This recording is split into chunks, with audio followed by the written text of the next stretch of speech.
All right, hey, I'm Michael with OTC On Time Construction. I'm here at the house today. I was going to do a walkthrough on it and describe what needs to be done. So let's start. All right, what I usually do when I come in and do a full paint out is I'll take everything off the walls, the plates, all the plates, and start putting all that in a bucket, and that way we can keep up with it. And then after that, we take plastic and we tape all the floor all the way down nice and tight along the trim, and we tuck plastic in the carpet here. That way we can spray. All right, the next thing, and if we have to brush it, that's fine. At least we have the whole floor everywhere, top and bottom, protected, okay? So then we come through and we'll tape over these. Sometimes we'll have to pull them down and let them hang. Can lights, we'll pull those down, let them hang there, and then we'll wrap them up, tape them up so they don't get messed up or overspray or any kind of paint on them. The next thing is we'll cover up all of these. The hinges, I'll explain the doors in a second. We'll go through and we'll clean all this up, sand it, and then we'll caulk it. We caulk all of that because you can see gaps everywhere. So we caulk everything. Everything gets caulking room by room. Any kind of mud work that needs to be done, like in here, this needs to be taken down and cut out right here, and then we'll need to repatch it, blow acoustic back on there so it matches. We have to go through and fill these holes, a light bit of sanding because they kind of protrude out of the sheetrock, so we sand that and then fill these, fill all that in, take down all of these blinds in the house, and we'll tape over the window with plastic and tape. Take the bars out, stuff like that. Doorknobs, we'll take all the doorknobs off so there won't be any doorknobs in here. They'll all be in a bucket. And then we'll take a palm sander.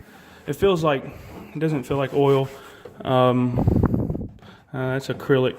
So what we'll do is we palm sand all of this, and I usually leave them right on the hinges and spray them, and then later on replace the hinges because it's just cheaper to do it that way versus taking them down and having to go put them somewhere. We just spray them, everything while it's hanging, replace the hinges. So I'm not going to make a long video here, so let me speed through this. Got patchwork to do there. Need to treat it with some bleach and stuff like that. Get that taken care of. We'll spray all the trim first, and then do the.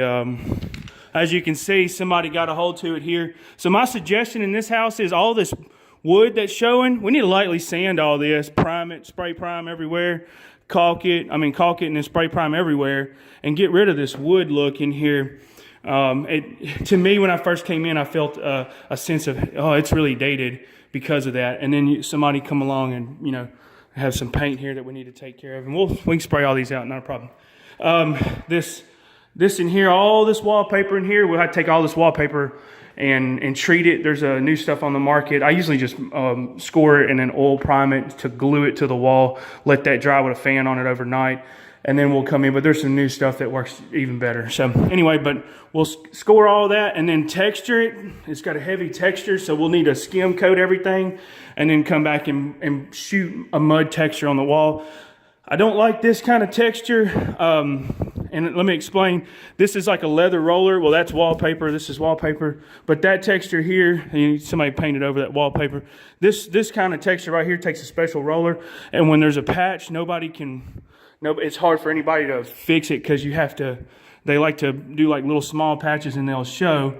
But what we end up doing is doing the whole wall, and then all the wall. So, but it's just easier just to blow texture on it and go. Because if you ever have any trouble, you can just buy the stuff in a can if it's a splatter texture. All right. So I noticed there's some wood here, all this wood. That looks fine. I mean, we can keep that, but for the majority of it, most of it needs to be painted because see, there's paint everywhere. And then paint on the trim up there. So it's not been cut in real good, but we can leave some of it, but for the majority of it, paint it out. All right, let me go upstairs and I sand all of this and shoot it with some paint after we prime it, of course.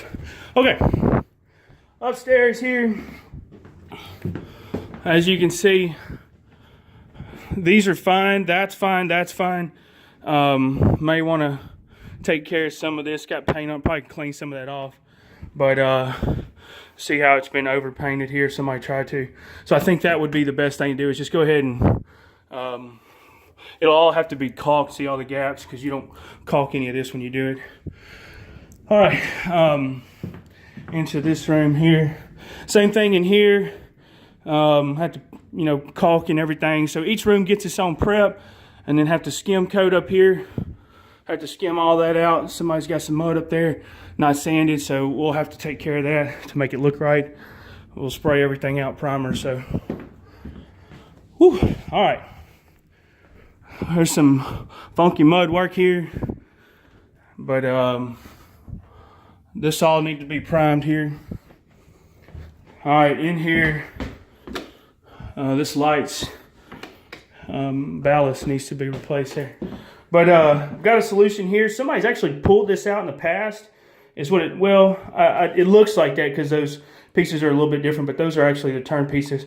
More than likely, I can cut all this out and cut this, and I can bring that tile and save these tiles and just slide a new pan, acrylic pan in, and then the plumber can make the connection, center connection, problem solved. And that wall behind here, cut that out and replace this valve body, replace that, because it's time. These things can be rebuilt, but they'll fill up with calcium and slow, and you'll have issues. But, and then all this can be cut, like cut out here, cut out there, and re-grouted, problem solved. I think this could be okay, but it really needs the paint treatment in here, even though it looks nice. That's a question I had about it. Of course, we'll spray out in here. Where'd that light switch go? All right. I like to take my vents down and I caulk around the vents right here, because that you can see moisture drips right here.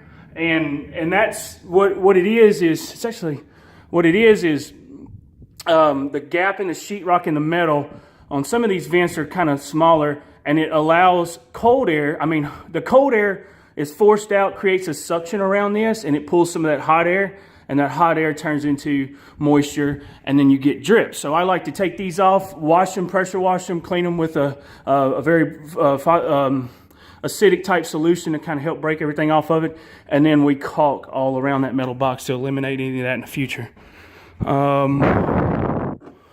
Okay. Same thing in here. These pieces need to be painted out. We got a lot of work to do up here, and as you can see, there's a lot of mud work to do. All right, in here, it's minimal on what needs to be done, but still you got holes in the wall that need to be filled, sanded. All that work needs to be done. And then, all right, moving on here. Well, that pretty much got it. Here's the last room, and we got some ceiling work to do, fix the holes everywhere, like the nail holes, stuff like that. I can put a little bit of Bondo in that and sand that smooth. You'll be able to see that, but for the most part, it's not a hole there. You can kind of sand it a little bit and try to get some texture into it. But anyway, and this piece right here needs a wheel, but that can be taken care of. Oh, that is latex on top of there, so, but it's holding pretty good. But anyway, so that's the setup in here. That's what we got to take care of. That's why I wanted to walk you through it.